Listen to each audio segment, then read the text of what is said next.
خدا عیان شد خامنه ای جوان شد. دست خدا عیان شد خامنه ای جوان شد. ما سرباز توییم خامنه ای، گوش به فرمان توییم خامنه ای. الحمدلله رب العالمین. ما دیشب خیلی خوشحال شدیم.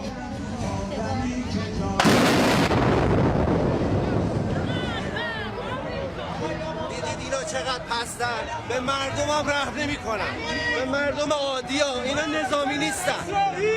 رو سر ما موشک زدن، ما بازم بلند شدیم اومدیم داریم دوباره ادامه میدیم بریم میدون امام. از هیچی نمیترسیم.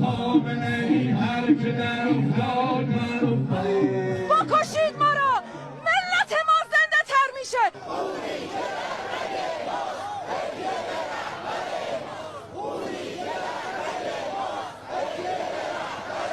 آقا راهت ادامه داره تا پرچم بدیم. آقا امام زمان راهت ادامه داره. واقعا از مجلس خبرگان ممنونم که همچین انتخاب عالی داشتن و پوزه آمریکا رو به خاک مانوندن با همچین انتخابی.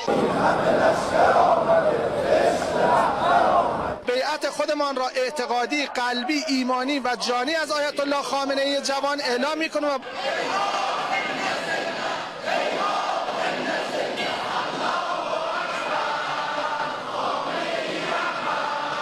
آقا جان، ما اهل سنت تا آخرین قطره خونمون در رکاب شما هستیم.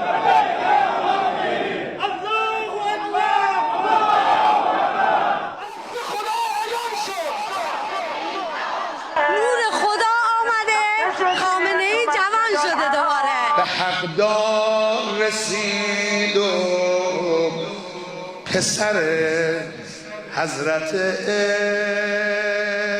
هرچی که در رگ ما دست خدا بر سر ما.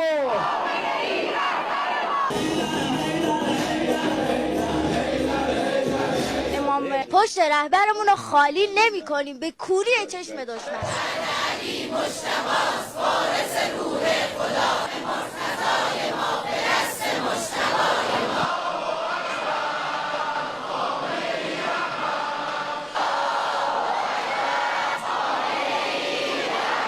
خدا انشالله سید مجتبی رو برای همه ما نگه داره. الهی آمین. دست خدا همیشه بر سر ما.